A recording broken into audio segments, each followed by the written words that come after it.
Hello, hello, hello, greetings, salutations, konnichiwa, and every other form of welcome across this vast, marvelous multiverse.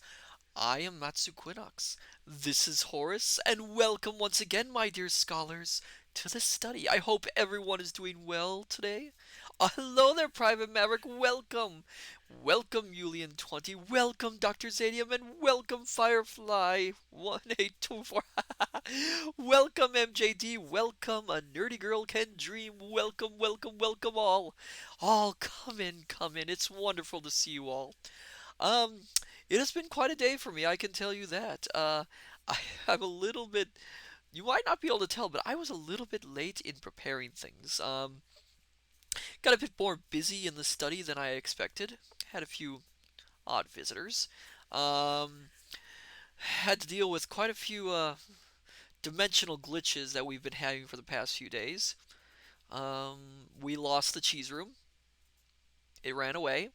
I mean, it literally grew legs and ran away. We're still trying to find it. We suspect it might be near the prospector's bedroom, but we're not certain.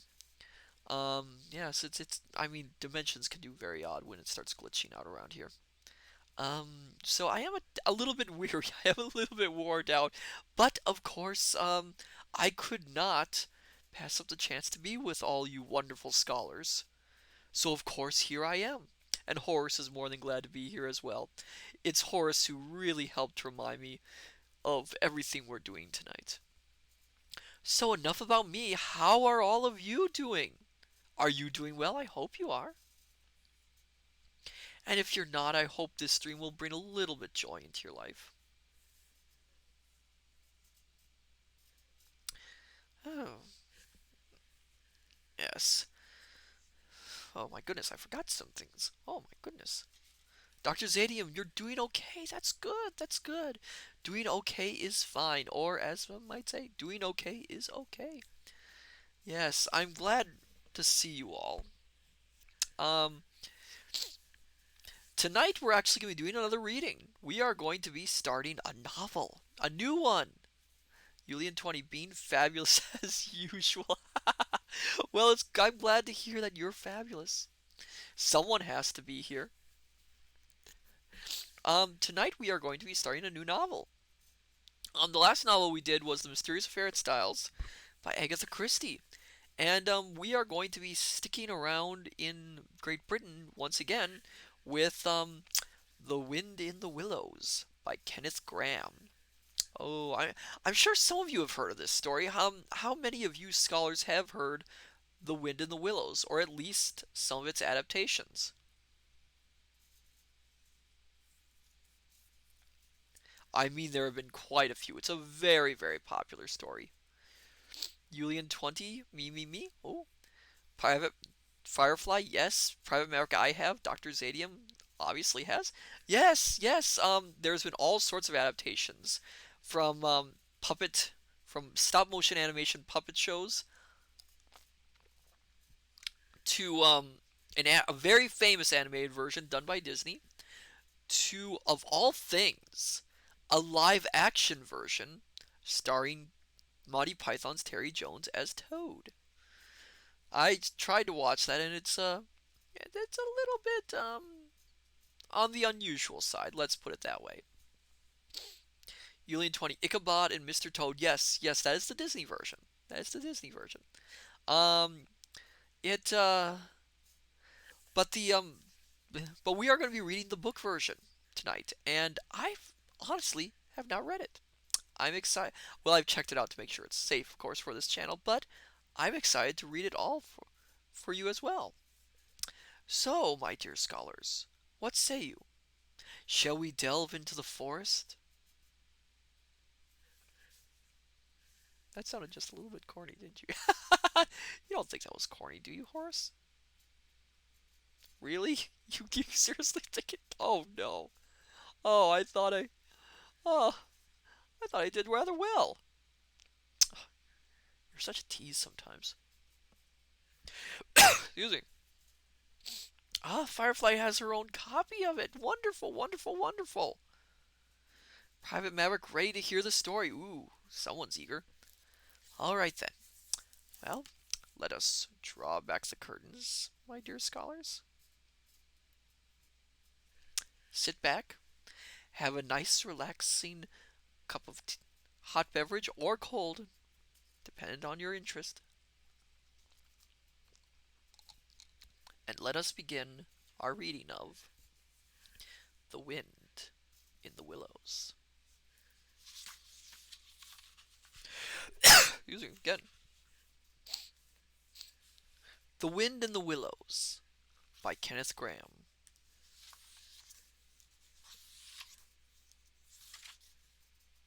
Chapter 1. The Riverbank. The mole had been working very hard all the morning, spring cleaning his little home.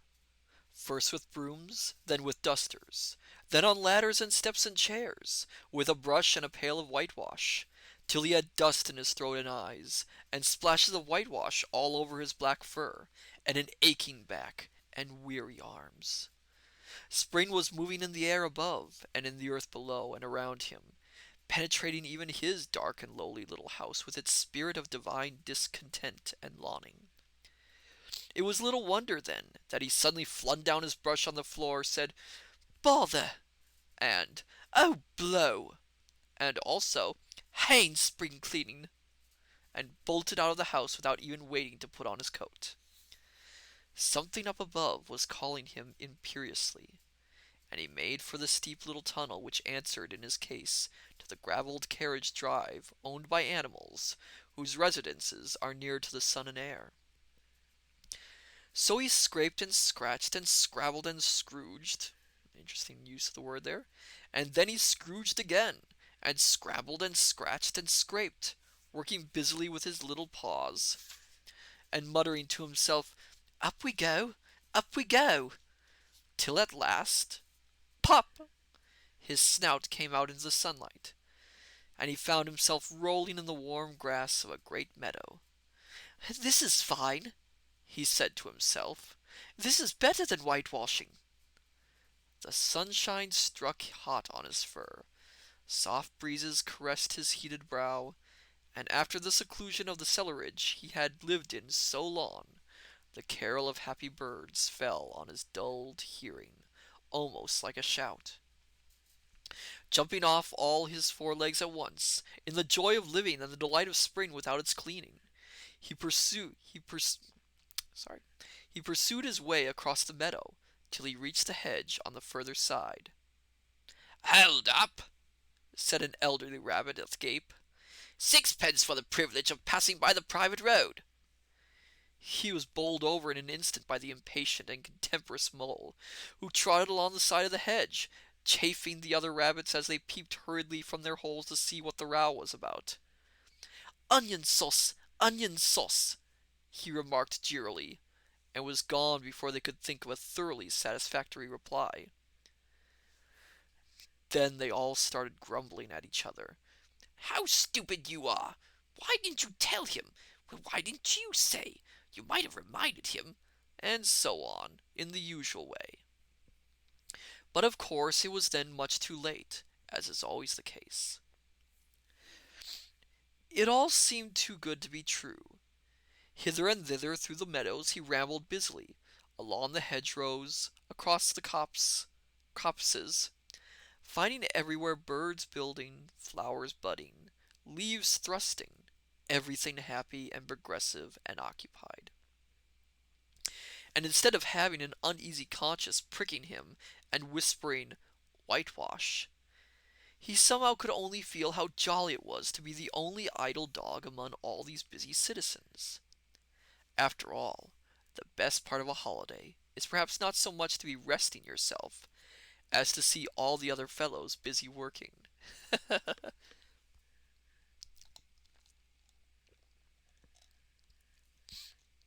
He thought his happiness was complete when, as he meandered aimlessly along, suddenly he stood by the edge of a full-fed river. Never in his life had he seen a river before. This sleek, simulous, full-bodied animal, chasing and chuckling, gripping things with a gurgle, and leaving them with a laugh, to fling itself on fresh playmates that shook themselves free and were caught and held again. All was a shake and a shiver, glints and gleams and sparkles, rustle and swirl, chatter and bubble. The mole was bewitched, entranced, fascinated. By the side of the river he trotted as one trots, when very small, by the side of a man who holds one spellbound by exciting stories. And when tired at last, he sat on the bank, while the river still chattered on to him, a babbling procession of the best stories in the world, sent from the heart of the earth to be told at last to the insatiable sea. I just love the way they describe the landscapes in this. It's so magical, as stereotypical as that might sound. As he sat on the grass and looked across the river, a dark hole in the bank opposite, just above the water's edge, caught his eye, and dreamily he fell to considering what a nice snug dwelling place it would make for an animal with few wants and fond of the bijou riverside residence, above flood level and remote from noise and dust. As he gazed, something bright and small seemed to twinkle down in the heart of it, vanished, then twinkled once more like a tiny star. But it could hardly be a star in such an unlikely situation, and was too glittering and small for a glowworm. Then, as he looked, it winked at him, and so declared itself to be an eye, and a small face began gradually to grow up round it, like a frame round a picture. A brown little face with whiskers, a grave round face with the same twinkle in its eye that had first attracted his notice, small neat ears, and thick silky hair. It was the water rat. Then the two animals stood and regarded each other cautiously. "Hello, Mole," said the water rat. "Hello, Rat," said the mole. "Would you like to come over?" inquired the rat presently. "Oh, it's all very well to talk," said the mole, rather pettishly, he being new to a river and riverside life and its ways. The rat said nothing, but stooped and unfastened a rope, and hauled on it, then lightly stepped into a little boat, which the mole had not observed. It was painted blue outside and white within, and was just the size for two animals, and the mole's whole heart went out to it at once, even though he did not yet fully understand its uses. The rat sculled smartly across, and made fast. Then he held up his forepaw, as the mole stepped gingerly down. "Lean on that," he said. "Now then, step lively."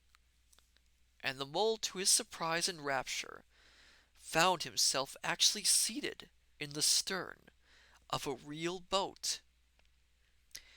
"This has been a wonderful day," said he, as the rat shoved off and took the sculls again. "Do you know, I've never been in a boat before in all my life." "What?" cried the rat, open-mouthed. "Never been in a... You've never... Well, what have you been doing, then?" "Is it so nice as all that?" asked the mole shyly, though he was quite prepared to believe it as he leant back in his seat and surveyed the cushions, the oars, the rowlocks, and all the fascinating fittings, and felt the boat sway lightly under him. "Nice? It's the only thing," said the water rat solemnly, as he leant forward for his stroke.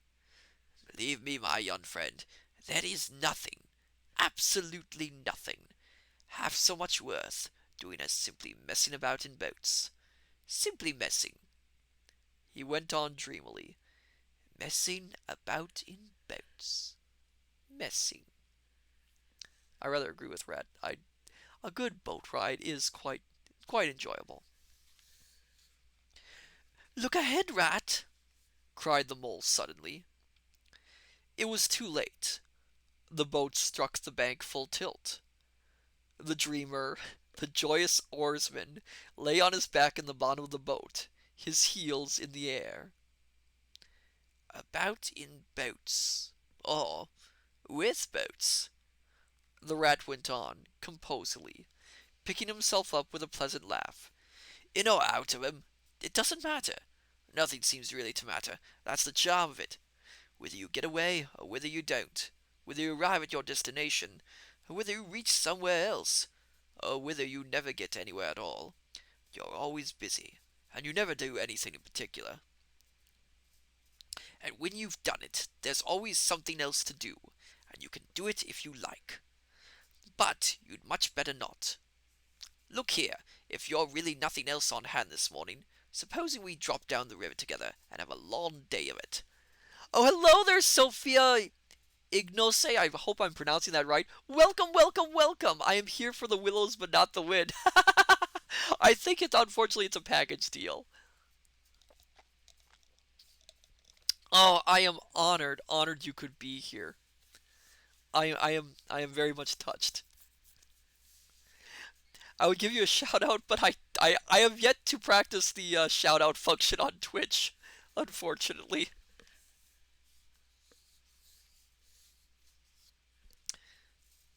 I'm sorry, Sophia, but my dear scholars, if you can, please follow Sophia on Twitch. She is marvelous. She does a marvelous reading streams. Um, I believe you'll be streaming tonight too. Wuthering Heights, I believe. Yes, I am so happy about that, Sophia. So happy you're here. Oh, thank you, thank you, thank you. I have the biggest smile on my face right now. Where was I? Oh yes, yes.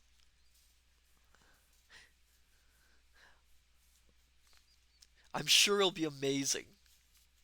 And you've chosen a really really good book as well. The mole waggled his toes from sheer happiness, spread his chest with a sigh of full contentment, and leaned back blissfully into the soft cushions. Sophia, yay, love you, Matsu. Oh, oh, thank you, thank you. Oh, you're gonna make me blush. The mole waggled his toes from sheer happiness, spread his chest with a sigh of full contentment, and leaned back blissfully into the soft cushions. What a day I'm having, he said. Let us start at once. Hold hard a minute then, said the rat. He looped the painter through a ring in his landing stage, climbed up into his hole above, and after a short interval reappeared, staggering under a fat wicker luncheon basket. Shove that under your feet, he observed to the mole as he passed it down into the boat. Then he untied the painter and took the sculls again. What's inside it? asked the mole, wriggling with curiosity. There's cold chicken inside it, replied the rat briefly. Cold tongue, cold ham, cold beef, pickled gherkin, salad, French rolls, French rolls, croissant, sandwiches, spotted meat, ginger beer, lemonade, soda. To explain this whole line that I'm trying to say, it's written with no spaces, so you can kind of guess how fast I'm supposed to read it. Let me see how fast I can do it. Cold tongue, cold ham, yeah. Cold tongue, cold ham, cold beef, pickled gherkins, salad, French rolls, cress sandwiches, spotted meat, ginger beer, lemonade, soda water. Oh, stop! Stop! cried the mole in ecstasies. This is too much. Do you really think so? Inquired the rat seriously. It's only what I always take on these little excursions, and the other animals are always telling me that I'm a mean beast, and cut it very fine. The mole never heard a word he was saying. Absorbed in the new life he was entering upon, intoxicated with the sparkle, the ripple, the scents and the sounds, and the sunlight, He trailed upon the water and dreamed long waking dreams. The water rat, like the good little fellow he was, sculled steadily on, and forbore to disturb him. "I like your clothes awfully, old chap," he remarked after some half an hour or so had passed. "I'm going to get a black velvet smoking suit myself some day, as soon as I can afford it." "I beg your pardon," said the mole, pulling himself together with an effort.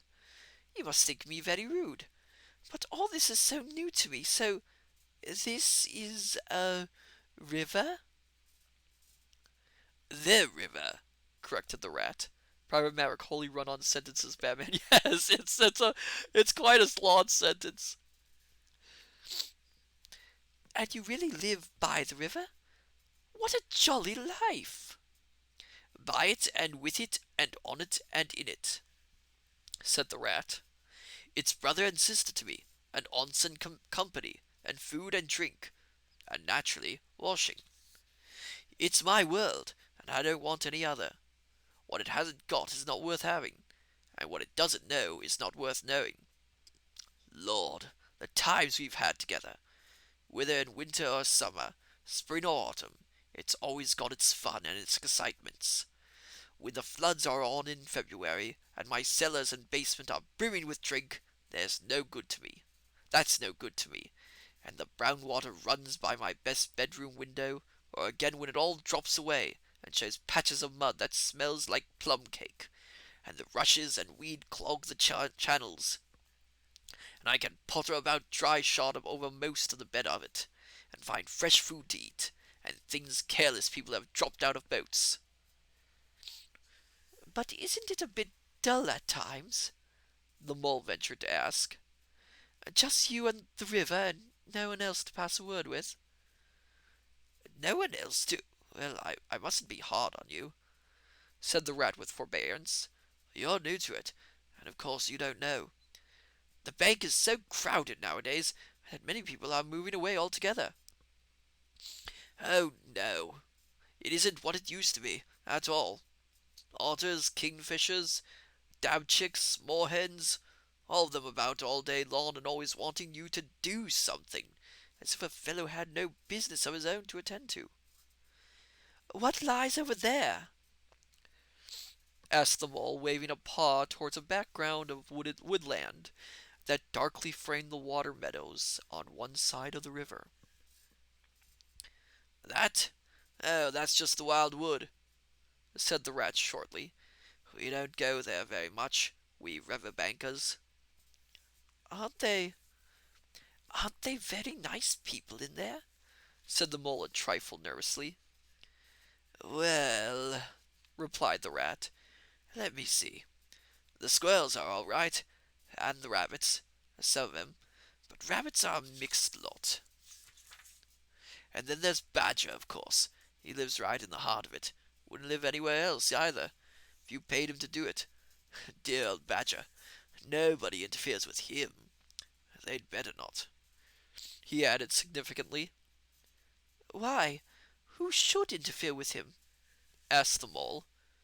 "Well, of course, there are others," exclaimed the rat in a hesitating sort of way. "Weasels and stoats and foxes and so on. They're all right in a way. I'm very good friends with them. Pass the time of day when we meet, and all that.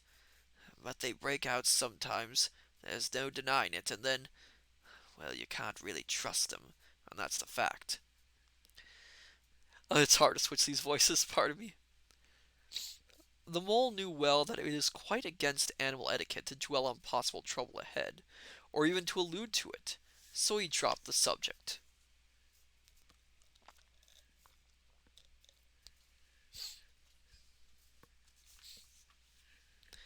"And beyond the "And beyond the wild wood again?" he asked, "where it's all blue and dim, and one sees what may be hills, or perhaps they might, and sometimes like the smoke of towns, or is it only cloud drift?"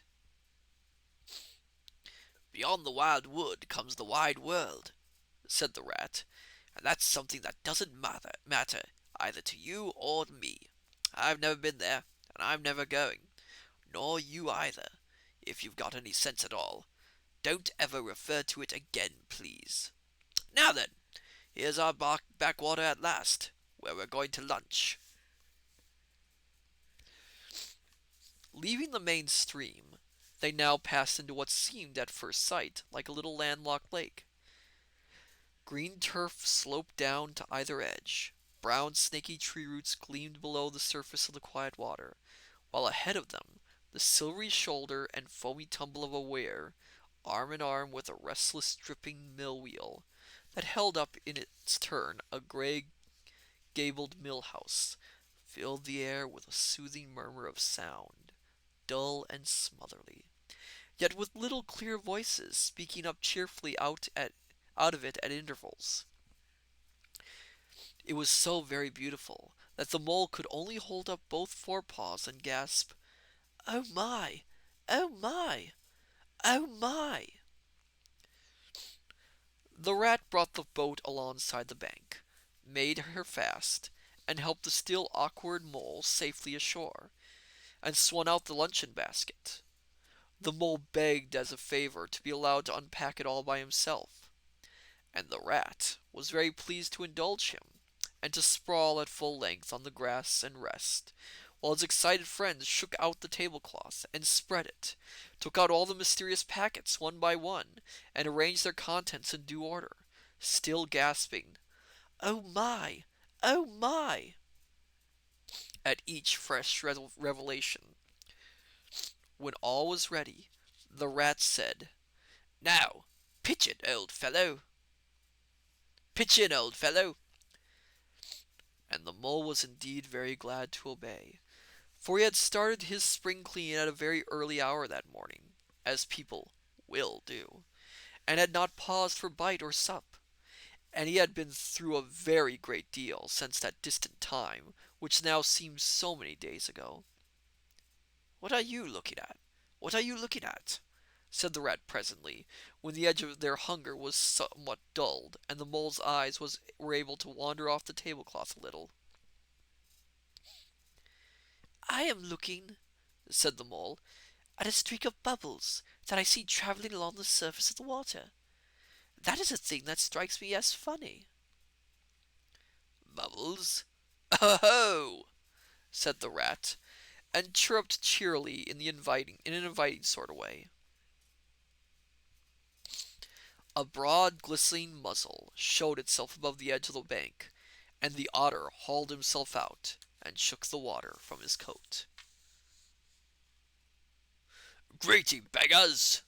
he observed, making for the provender. "Why didn't you invite me, Ratty?"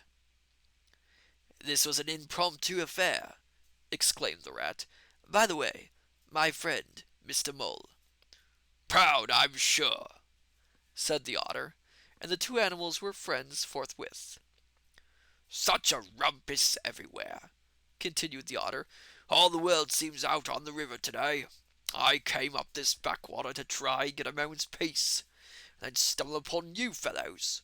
At least, I beg pardon, I don't exactly mean that, you know." There was a rustle behind them, proceeding from a hedge wherein last year's leaves still clung thick, and a stripy head, with high shoulders behind it, peered forth on them. The "Come on, old badger!" shouted the rat. The badger trotted forward a pace or two, then grunted, "Company," and turned his back and disappeared from view. I still haven't decided how the badger's going to sound, so pardon me with the voice for him. I think I need to practice that one a little bit.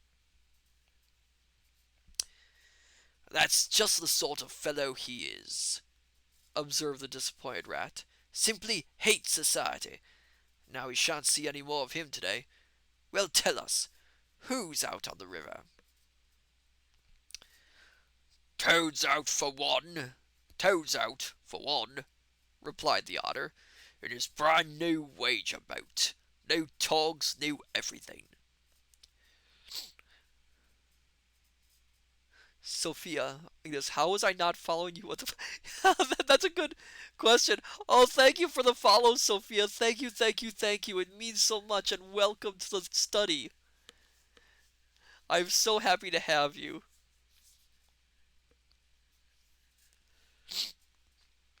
The two animals looked at each other and laughed. Once it was nothing but sailing, said the rat, and then he tired of that and took to punting. Nothing would please him but to punt all day and every day, and a nice mess he made of it. Last year was houseboating, and we all had to go and stay with him in his houseboat and pretend we like it. And pretend we liked it. He was going to spend the rest of his life in a houseboat. It's all the same. Whatever he takes up, he gets tired of, and starts on something fresh. Oh, thank you for the subscription, Sophia. Thank you, thank you, thank you. There are subscription only emoticons, I believe, that you can use as a subscriber. Just to let you know.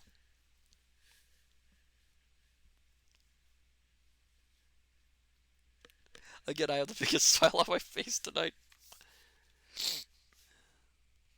Makes it hard to read.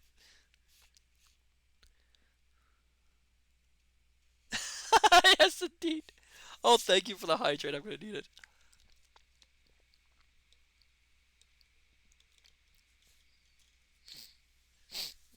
Thank you.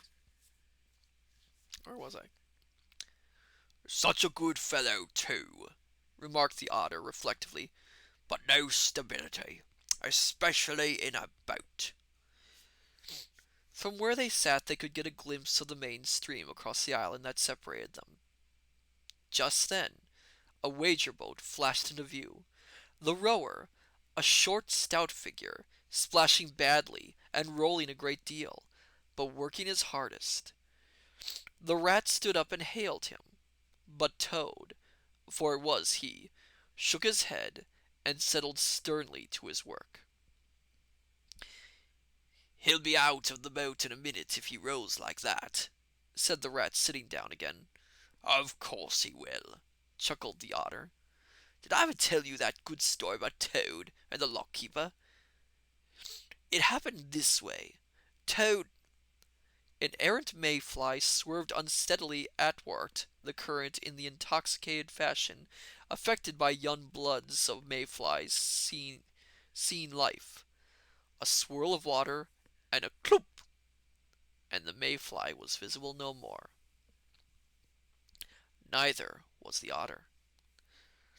The mole looked down. The mole looked down. The voice was still in his ears. But the turf whereon he had sprawled was clearly vacant, not an otter to be seen, as far as the distant horizon. But again there was a streak of bubbles on the surface of the river. The rat hummed a tune, and the mole recollected that animal etiquette forbade any sort of comment on the sudden disappearance of one's friends at any moment, for any reason or no reason whatever. Well, well, said the rat, I suppose we ought to be moving. I wonder which of us had better pack the luncheon basket. He did not speak as if he was frightfully eager for the treat. Oh, please let me, said the mole. So of course the rat let him. Packing the basket was not quite such pleasant work as unpacking the basket. It never is. But the mole was bent on enjoying everything, and although just when he had got the basket packed and strapped up tightly, and although he just yeah, gotta read that again. And although just when he had got the basket packed and strapped up tightly, he saw a plate staring up at him from the grass, and when the job had been done again, the rat pointed out a fork, which anybody ought to have seen, and last of all, behold, the mustard pot, which he had been sitting on without knowing it. Still, somehow, the thing got finished at last, without much loss of temper. The afternoon sun was getting low as the rat scullied gently homewards in a dreamy mood, murmuring poetry things over to himself, and not paying much attention to Mole. But the mole was very full of lunch, and self-satisfaction, and pride, and already quite at home in a boat, so he thought, and was getting a bit restless besides. And presently he said, "Ratty, please, I want to row now." The rat shook his head with a smile. "Not yet, my young friend," he said. "Wait till you've had a few lessons. It's not so easy as it looks." The mole was quiet for a minute or two, but he began to feel more and more jealous of Rat, sculling so strongly and so easily along, and his pride began to whisper that he could do it every bit as well. He jumped up and seized the sculls, so suddenly that the rat, who was gazing out over the water and saying more poetry things to himself, was taken by surprise, and fell backwards off his seat with his legs in the air for a second time, while the triumphant mole took his place and grabbed the sculls with entire confidence. "Stop it, you silly—" Can I get away with saying this phrase on this word on stream? I mean, in the context it makes sense, but it some people might take it as a bit of a swear word. I don't know. I'll just do the substitute. "Stop it, you silly donkey!" Cried the rat from the bottom of the boat. "You can't do it. You'll have us over." The mole flung his sculls back with a flourish, and made a great dig at the water. He missed the surface altogether. His legs flew up above his head, and he found himself lying on top of the prostrate rat. Greatly alarmed, he made a grab at the side of the boat, and the next moment, splush! Over went the boat, and he found himself struggling in the river. Ah, poor mole. Firefly, probably. Yeah, I'll try it next time. Because you never know with these things. Oh my, how cold the water was. And oh, how very wet it felt. How it sang in his ears as he went down, down, down. How bright and welcome the sun looked as he rose to the surface coughing and spluttering. How black was his despair when he felt himself sinking again. Then a firm paw gripped him by the back of his neck. It was the rat, and he was evidently laughing. The mole could feel him laughing, right down his arm and through his paw, and so into the mole's, neck. The rat got hold of a skull and shoved it under the mole's arm. Note that this is skull spelled Skull and not the other skull, because that would be rather gruesome, I would think. Because that would mean Rat has quite a few skulls after all these mentions. Then he did the same by the other side of him, and swimming behind, propelled the helpless animal to shore, hauled him out, and set him down on the bank, a squishy, pulpy lump of misery. When the rat had rubbed him down a bit and run some of the water out of him, he said, "Now then, old fellow, trot up and down the towing path as hard as you can, till you're warm and dry again, while I dive for the luncheon basket." So the dismal mole, wet without and ashamed within, trotted about till he was fairly dry, while the rat plunged into the water again, recovered the boat, righted her, and made her fast, fetched his floating property to shore by degrees, and finally dived successfully for the luncheon basket, and struggled to land with it. When all was ready for a start once more, the mole, limp and dejected, took his seat in the stern of the boat, and as they set off, he said in a low voice, broken with emotion, "Ratty, my generous friend, I am very sorry indeed for my foolish and ungrateful conduct. My heart quite fails me when I think how I might have lost that beautiful luncheon basket. Indeed, I have been a complete ass, and I know it. Will you overlook it this once, and forgive me, and let things go on as before?" "That's all right. Bless you," responded the rat cheerily. "What's a little wet to a water rat? I'm more in the water than out of it most days. Don't you think any more about it. And look here, I really think you had better come and stop with me for a little time. It's very plain and rough, you know, not like Toad's house at all. But you haven't seen that yet. Still, I can make you comfortable, and I'll teach you to row and to swim. You'll soon be as handy on the water as any of us."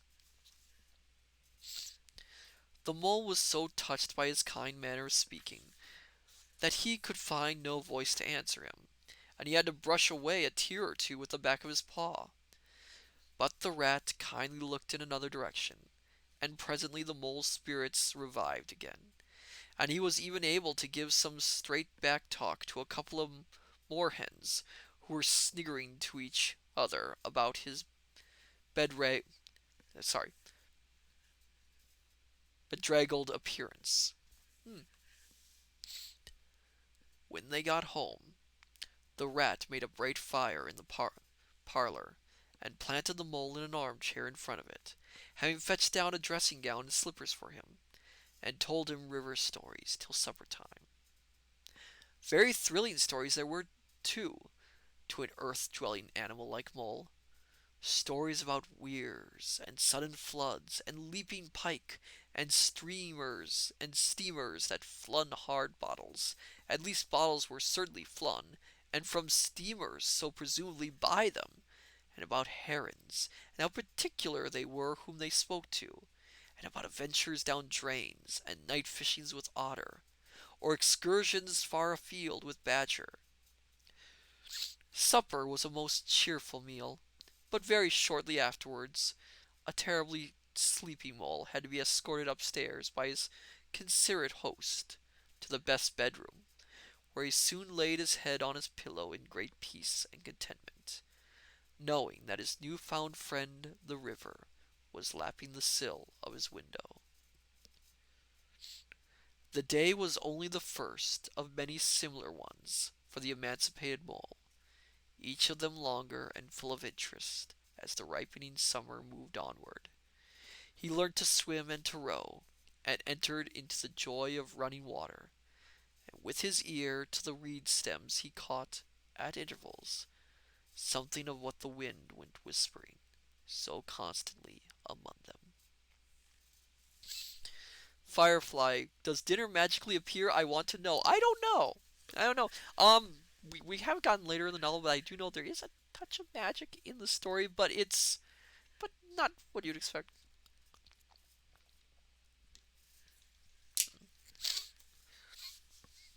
All right.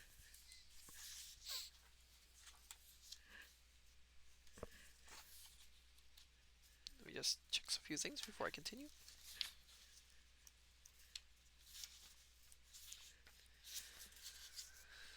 Firefly, they do leave a lot of these things to imagination. Yes, indeed. Yes, indeed. The power of imagination is quite a wonderful thing. And it's a wonderful thing when the authors can allow you to picture this in your mind and fill in the little blanks. Chapter 2: The Open Road. "Ratty," said the mole suddenly, one bright summer morning, "if you please, I want to ask you a favor." The rat was sitting on the river bank singing a little song. He had just composed it himself, so he was very taken up with it, and would not pay proper attention to Mole or anything else. Since early morning he had been swimming in the river, in company with his friends the ducks, and when the ducks stood on their heads suddenly, as ducks will, he would dive down and tickle their necks, just under where their chins would be if ducks had chins, till they were forced to come to the surface again in a hurry, spluttering and angry and shaking their feathers at him. For it is impossible, to say quite all you feel when your head is under water. At last they implored him to go away and attend to his own affairs, and leave them to mind theirs. So the rat went away and sat on the riverbank in the sun and made up a song about them, which he called. Okay, so my dear scholars, do you want me to try and sing this?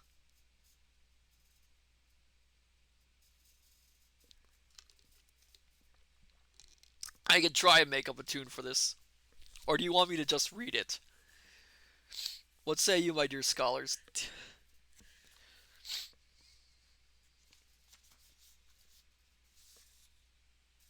Oh no. A lot of yeses. Okay, I'll try and come up with a tune. Do you want me to sing it in character? One more question. Do you want me to try and sing it in character as Rat?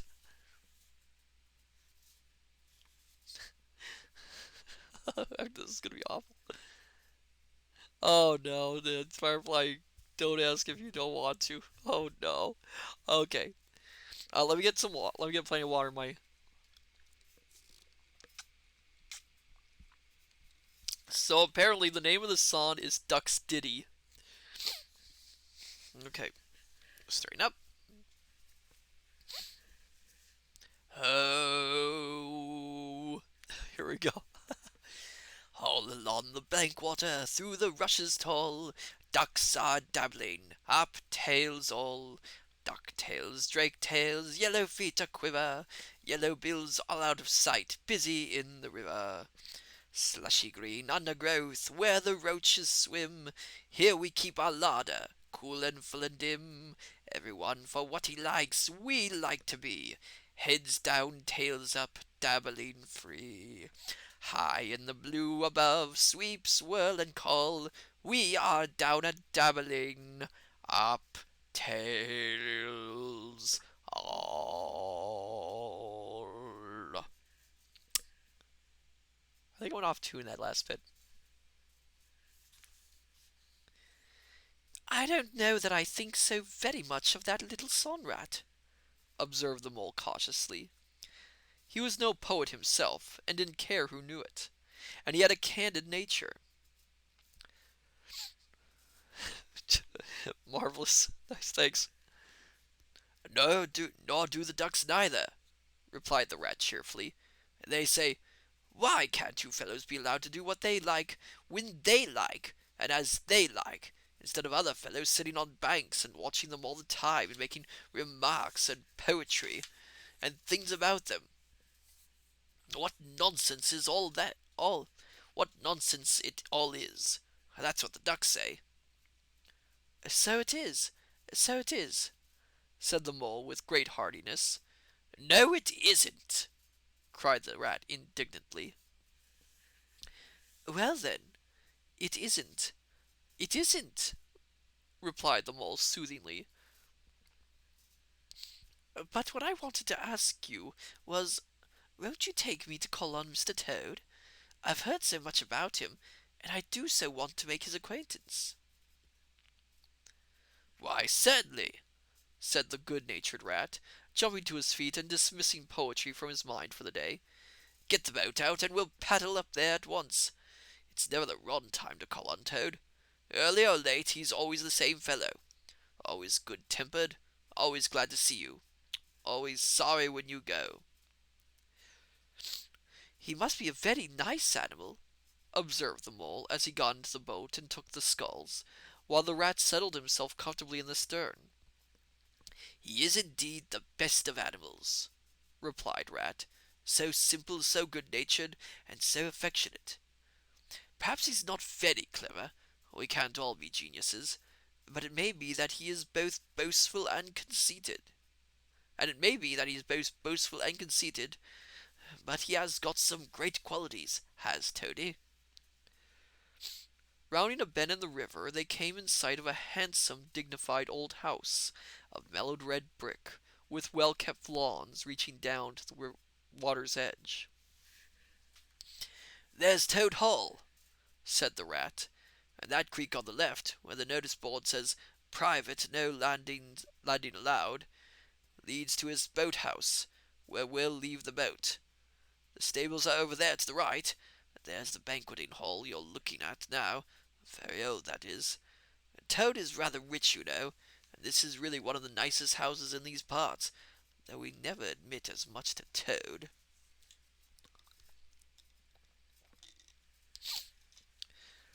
They glided up the creek, and the mole slipped his sculls as they passed into the shadow of a large boathouse. Here they saw many handsome boats, slung from the crossbeams or hauled up on a slip, but none in the water, and the place had an unused and deserted air. The rat looked around him. I understand, said he. Boating is played out. He's tired of it, and done with it. I wonder what new fad he has taken up now. Come along, and let's look him up. We shall hear all about it quite soon enough. They disembarked and strolled across the gay, flower-decked lawns in search of Toad, whom they presently happened upon resting in a wicker garden chair, with a preoccupied expression of face, and a large map spread out on his knees. I need to figure out what Toad's voice is going to be like. Give me 1 second, my dear scholars. I'm going to try and figure this out. So I'm going to mute myself a little bit so I figure out this word.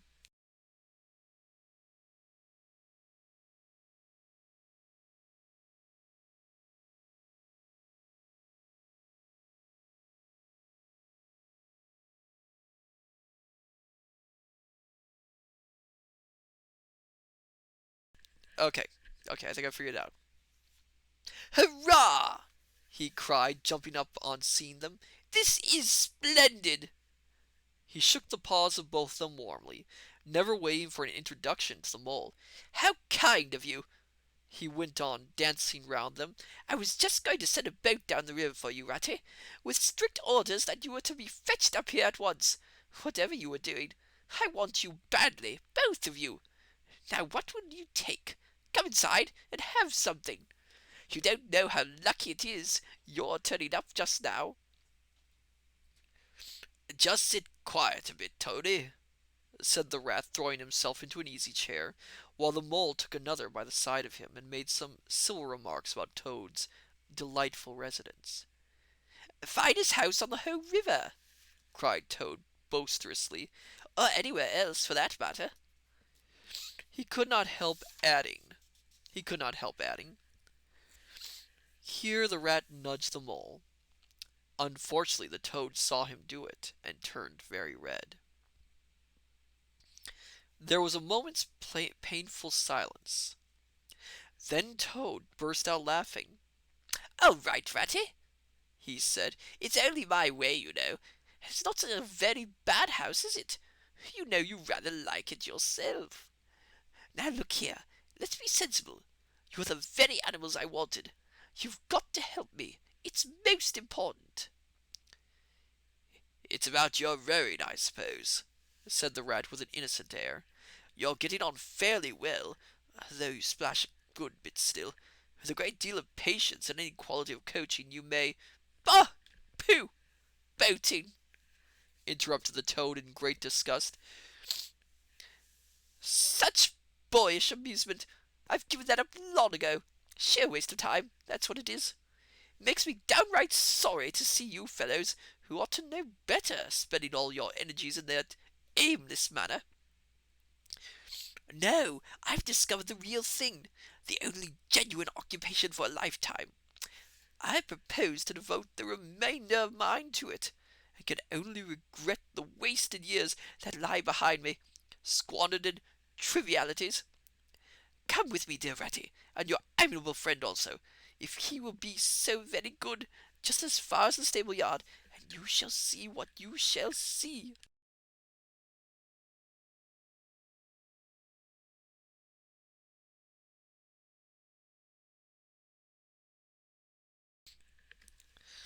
He led the way to the stable yard accordingly, the rat following with a most mistrustful expression.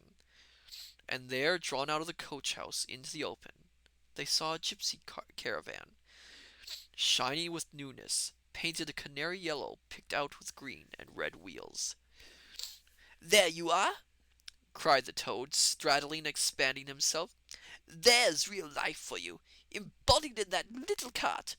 The open road, the dusty highway, the hills, the common, the hedgerows, the rolling downs, camps, villages, towns, cities.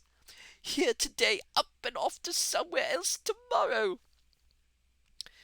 Travel, change, interest, excitement, the whole world before you, and a horizon that's always changing.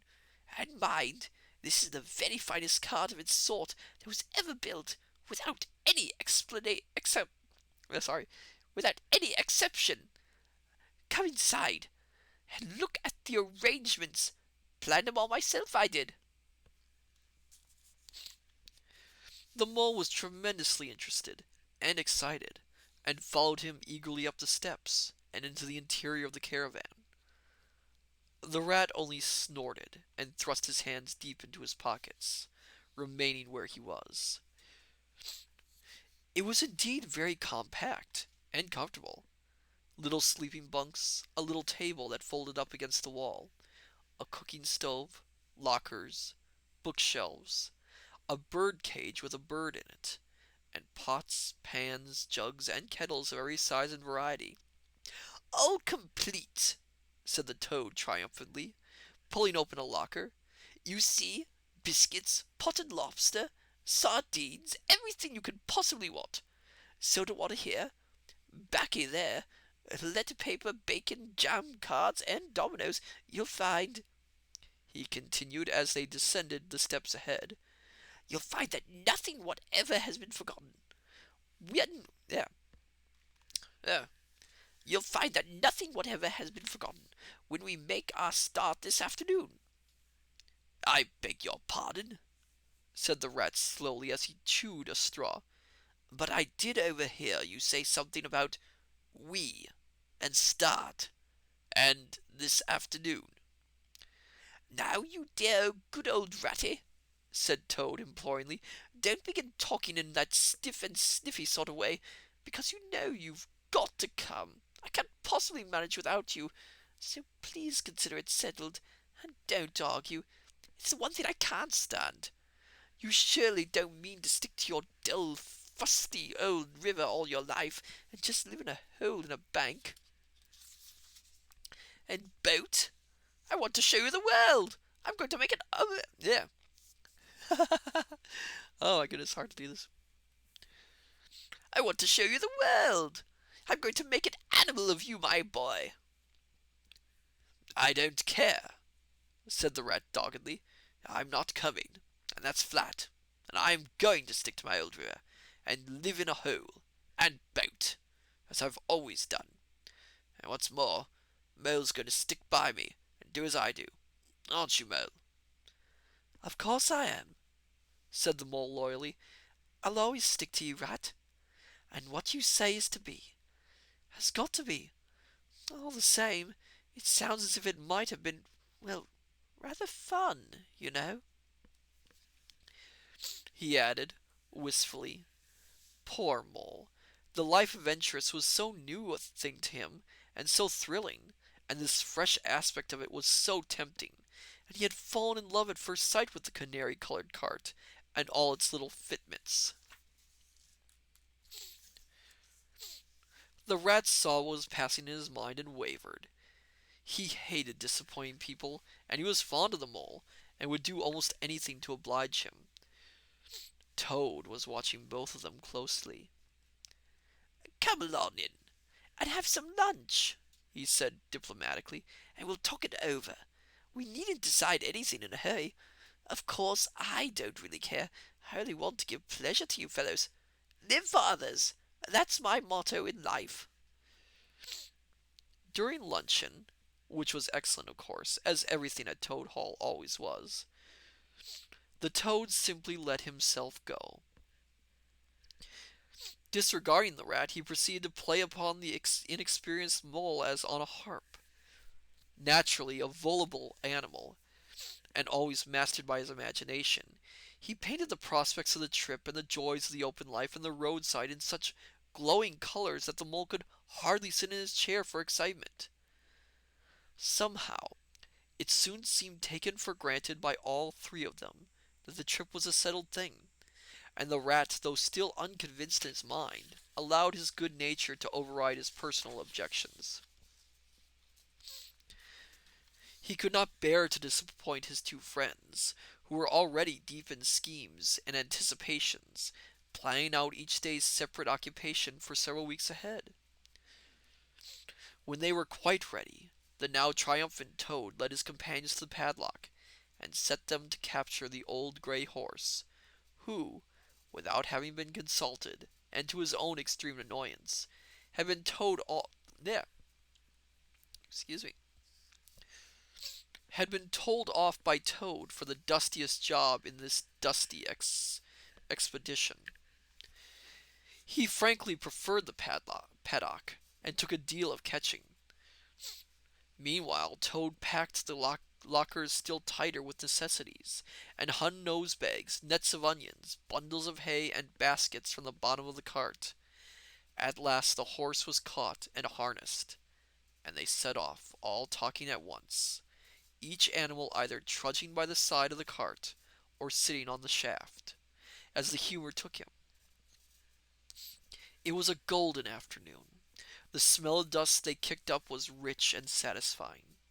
Out of thick orchids on either side of the road, birds called and whistled to them cheerily. Good-natured wayfarers, passing them, gave them "good day," or stopped to say nice things about their beautiful cart, and rabbits, sitting at their front doors in the hedgerows, held up their forepaws and said, "Oh my! Oh my! Oh my!" Late in the evening, tired and happy, and miles from home, they drew up on a remote common far from habitations, turned the horse loose to graze, and ate their simple supper sitting on the grass by the side of the cart. Toad talked big about all he was going to do in the days to come, while stars grew fuller and larger all around them, and a yellow moon appearing suddenly and silently from nowhere in particular came to keep them company and listen to their talk. At last they turned into their sleepy bunks to their little bunks in the cart, and Toad, kicking out his legs, sleepily said, Well, good night, you fellows. This is the real life for a gentleman. Talk about your old river. I don't talk about my river, replied the patient rat. You know I don't, Toad. But I think about it, he added pathetically in a lower tone. I think about it all the time. The mole reached out from under his blanket, felt for the rat's paw in the darkness, and gave it a squeeze. "I'll do whatever you like, Ratty," he whispered. "Shall we run away tomorrow morning, quite early, very early, and go back to our dear old hole on the river?" No, no, we'll see it out, whispered back the rat.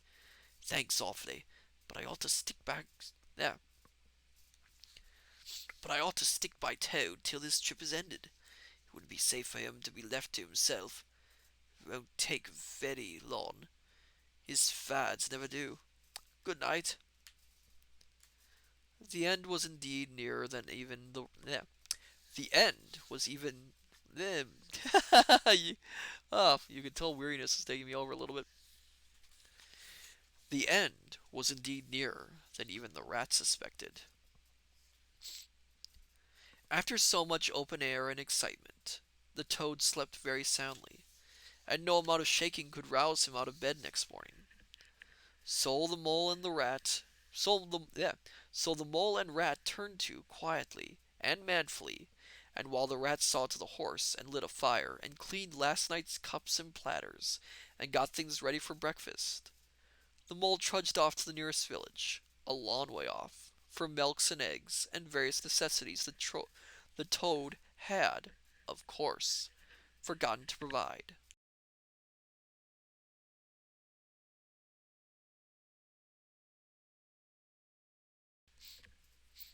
The hard work had all been done, and the two animals were resting, thoroughly exhausted by the time Toad appeared on the scene, fresh and gay,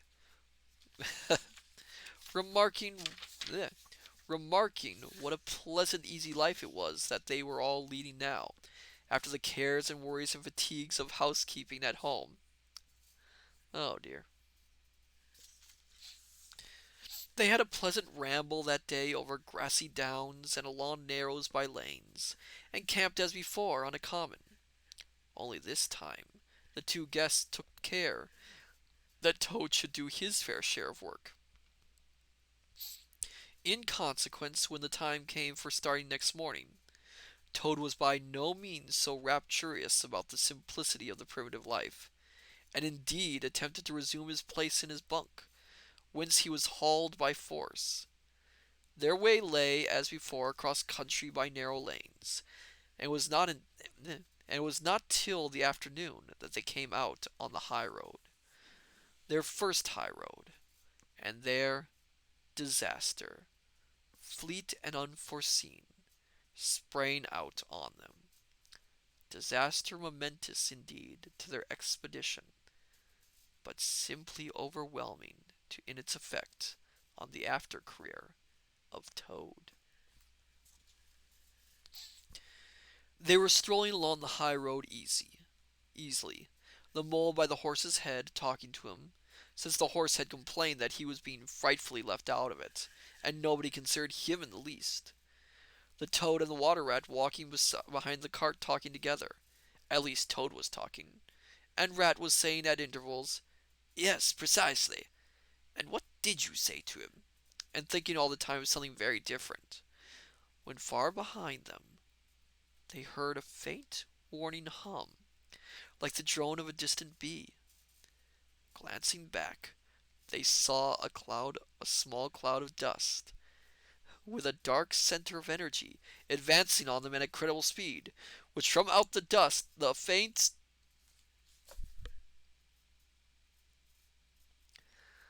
so as you might know, often in books, they come up with onomatopoeias to describe the sounds of various vehicles or various things that are happening in a story.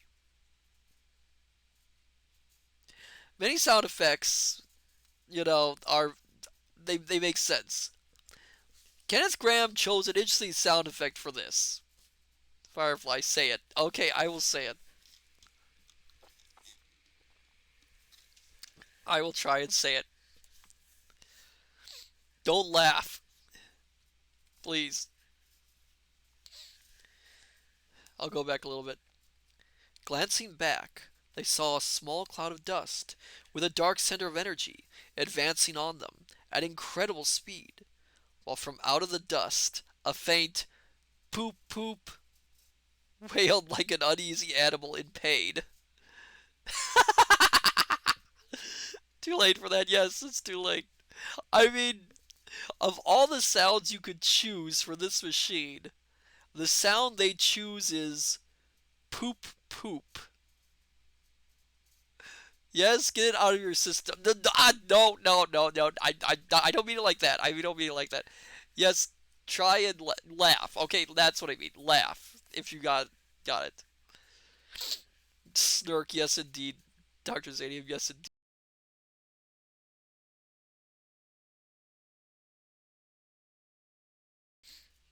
Let's all point and laugh at the choice of wording there.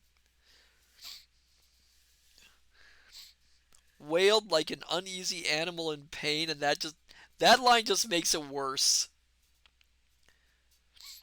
Wailed like an uneasy animal in pain. Dr. Zanium, I'll get it out of my system just like the no, no, no, no.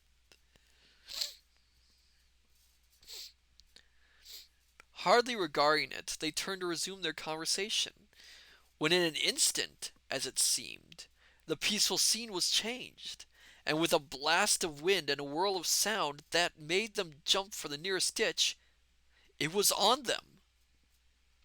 Firefly, this was published in 1908. Yes, yes, but again, it's an interesting choice of words. The poop poop rang with a brazen shout in their ears. Oh, oh no. I thought I could avoid this sort of goofiness. They had a moment's glimpse of an interior of glittering plate glass and rich morocco and the magnificent motor car, immense, breath-snatching, passionate, with its pilot tense and hugging his wheel, possessed all earth and air for the fraction of a second, flung an enveloping cloud of dust that blinded and enwrapped them utterly, and then dwindled to a speck in the far distance, changed back into a droning bee once more. The old gray horse, dreaming as he plodded along of his quiet paddock, in a new raw situation such as this, simply abandoned himself to his natural motions, rearing, plunging, backing steadily in spite of all the mole's efforts at his head, and all the mole's lively language directed at his better feelings. He drove the cart backwards towards the deep ditch at the side of the road. It wavered an instant, and then there was a heart-rending crash, and the canary-colored cart, their pride and their joy, lay on its side in the ditch, an irredeemable wreck. The rat danced up and down in the road, simply transported with passion. "You villains!" he shouted, shaking both fists. "You scoundrels! You highwaymen! You road hogs! I'll have the law of you! I'll report you! I'll take you through all the courts!" His homesickness had quite slipped away from him, and for the moment he was the skipper of the canary-colored vessel driven on a shoal by the restless jockeying of rival mariners. And he was trying to recollect all the fine and biting things he used to say to masters of steam launchers when their wash, as they drove too near the bank, used to flood his parlor carpet at home. Toad sat straight down in the middle of the dusty road, his legs stretched out before him, and stared fixedly in the direction of the disappearing motor car. He breathed short. His face wore a placid, satisfying expression, and at intervals he faintly murmured, "Poop, poop." The mole was busy trying to quiet the horse, which he succeeded in doing after a time. Then he went to look at the cart on its side in the ditch. It was indeed a sorry sight. Panels and windows smashed, axles hopelessly bent, one wheel off, sardine tins scattered over the wide world, and the bird in the bird cage sobbing pitifully and calling to be let out.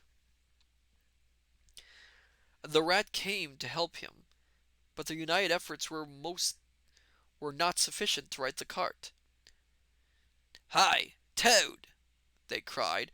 "Come and bear a hand, can't you?"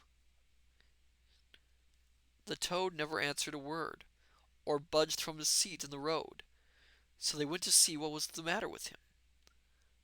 They found him in a sort of trance, a happy smile on his face, his eyes still fixed on the dusty wake of their destroyer. At intervals he was still heard to murmur, "Poop, poop." Horace, did you hear that? Oh, sorry. It's just the celestial cat trying to get into the private study. Sometimes she does that. Horace, can you go and deal with that? What? You want to hear the story? I mean, she listens to you a lot more than she listens to me. Okay, I'll just fine. I'll finish the story. If she breaks in here, it's not my fault.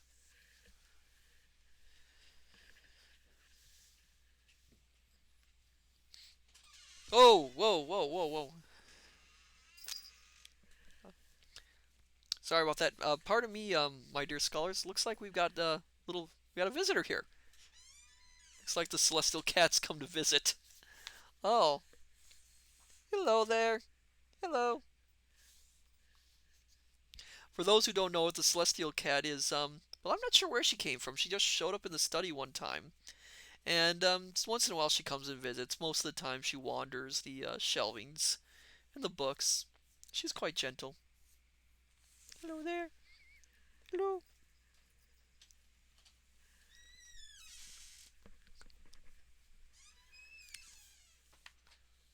Sorry about that.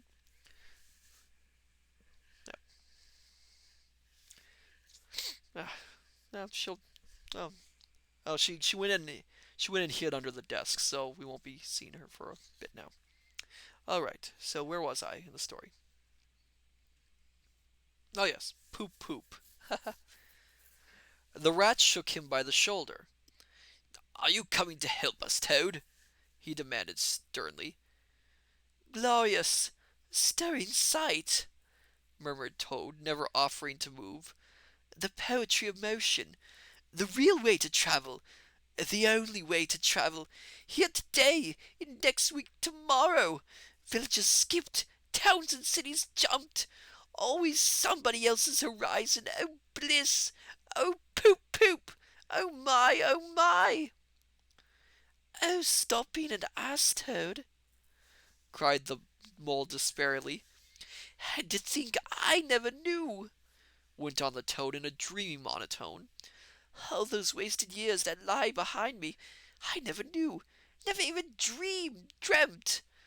But now that I know, now that I fully realize, oh, what a flowery track lies spread before me henceforth! What dust clouds shall spring up behind me as I speed on my reckless way! What carts I shall fling carelessly into the ditch in the wake of my magnificent onset! Horrid little carts, common carts, canary-coloured carts! What are we to do with him? Asked the mole of the water rat. Nothing at all, replied the rat firmly, because there's really nothing to be done. You see, I know him from old. There, I know him from of old. He is now possessed. He's got a new craze, and it always takes him that way in its first stage. He'll continue like that for days now, like an animal walking in a happy dream. Quite useless for all practical purposes. Never mind him. Let's go and see what there is to be done about the cart. A careful inspection showed them that even if they succeeded in riding it by themselves, the cart would travel no longer. The axle were in yeah, the axles were in a hopeless state, and the missing wheel was shattered into pieces. The rat knotted the horse's reins over his back and took him up by the head, carrying the bird cage and its hysterical occupant in the other hand.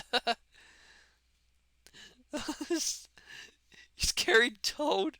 Oh no, he's carried the bird. Oh, I misread that. Oh, that would have been hilarious if it was Toad. Come on, he said grimly to the mole. It's 5 or 6 miles to the nearest town, and we shall just have to walk it. The sooner we make a start, the better. But what about Toad? Asked the mole anxiously as they set off together. We can't leave him here, sitting in the middle of the road by himself in the distracted state he's in. It's not safe. Supposing another thing were to come along. Oh, bother Toad, said the rat savagely. I'm done with him. They had not proceeded very far on their way, however, when there was a pattering of feet behind them, and Toad caught them up and thrust a paw inside the elbow of each of them, still breathing short and staring into vacancy. Now look here, Toad, said the rat sharply. As soon as we get to town, you'll have to go straight to the police station and see if they know anything about that motor car and who it belongs to, and lodge a complaint against it.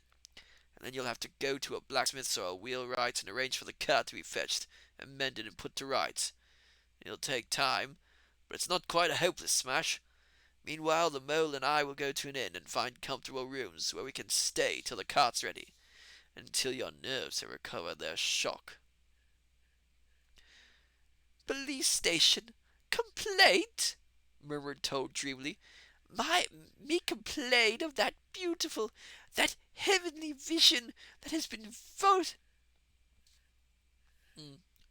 odd word here, vouchsafed for me. Mend the cart! I'm done with carts forever. I never want to see the cart or to hear of it again. Oh, Ratty, you can't think of how obliged I am to you for consenting to come on this trip.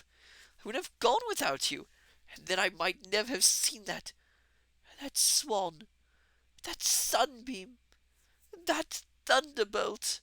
I might never heard that entrancing sound, or smelt that bewitching smell. I owe it all to you, my best of friends. The rat turned from him in despair. You see what it is, He said to the mole, addressing him across Toad's head. he's quite hopeless. I give it up.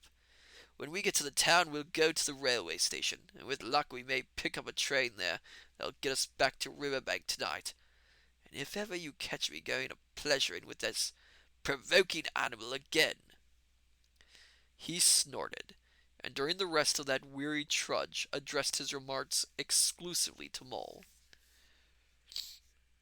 On reaching the town, they went straight to the station, and deposited Toad in the second-class waiting room, giving a porter 2 pence to keep a strict eye on him.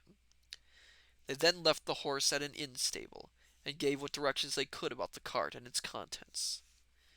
Eventually, a slow train having landed them at a station not very far from Toad Hall. Yeah. Eventually, a slow train having landed them at a station not very far from Toad Hall, they escorted the spellbound, sleepwalking Toad to his door, put him inside it, and instructed his housekeeper to feed him, undress him, and put him to bed. Then they got out their boat from the boathouse, and sculled down the river home, and at a very late hour sat down to supper in their own cozy riverside parlor, to the rat's great joy and contentment. The following evening, the mole, who had risen late and taken things very easy all day, was seen on the bank fishing, when the rat, who had been looking up his friends and gossiping, came strolling along to find him. Heard the news? He said. There's nothing else being talked about, all on the river bank. Toad went up to the town by an early train this morning, and he has ordered a large and very expensive motor car. And I think we'll stop here for the night. I know it's only 2 chapters, but it's been a very weary, long day for me. So I think we'll close the curtains, and we'll move over to the to our chat area. I'll see you there. Welcome back. Let me see how many chapters it is in my pages. In my copy that I have here, I just read about 32 pages. So mine's a little bit shorter than that. Thank you, Leon20. Thank you. Yeah, I'm enjoying this story. I like it. I like it a lot. It it's interesting. Having watched the the adaptations, there's so much more to see in here, and so much more explanations and bringing in characters and describing the environment. It's quite remarkably wonderful. I really like it. I like the setting and I like the characters. It's a nice, easygoing story. So what can I say also? Next week, we'll be having a schedule very much like this week, hopefully. So Tuesday will be more King's Quest 2, and Thursday will be more The Wind in the Willows, depending on if any issues that may come up or anything like that. Firefly, I have to say though, with the anthropomorphic, it's hard to get the Redwall stuff out of my head. I've never read Redwall. That is on my list of series to read. I have never read it. Of course, I've heard it's quite good. The other interesting thing you might notice, it's kind of hinted at, sort of, in between things. They kind of go back and forth on what the size of the characters are. And it's going to get kind of worse as the story progresses. Because are they like animal size or are they more closer to a human size? It kind of doesn't really. It seems to change dependent on what serves the plot the best. Firefly. Each species has certain characterization, like how the moles talk, for instance. Ooh, so I'll have to see if I can find a way to read that. That sounds like it'd be really, really good to read. Yes. Um, I do have some other books in mind to read in future. Firefly. There is something like that in the first Redwall book written, but after that, it's never mentioned again. Okay, interesting. I do have some future books. Firefly. They're easy to get at secondhand shops. Well, I'll have to go a book hunting sometime soon, if I can find the time to do so. Where was I? Oh yes. I do have some books listed in future, including one which is gonna be kind of interesting if I do a stream of it. Um, quite interesting. A few people know about what I'm talking about, and I think I would try and I think I would try to make it a special stream somehow, but that's in the future. So for now, I think it's getting late, and I feel I need to rest myself a little bit after this weary day and try and find the celestial cat. I know she hid down here somewhere. Um, so for now, actually, I think tonight we will raid. We will do a raid, and we will raid Sophia Ignose after her very kindly coming to the stream. I think we should raid her, and she is reading Wuthering Heights tonight. So I highly recommend you follow her. She's really great. She's a great streamer, great reading streamer. So yes, but for now, let me get the raid ready.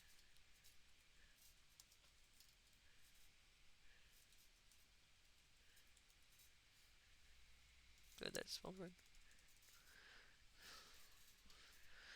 Ugh, it's hard to get rid. But for now, good evening, good morning, and good afternoon. Till we meet again, my dear scholars.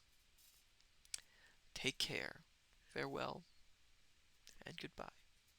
I shall see you again soon.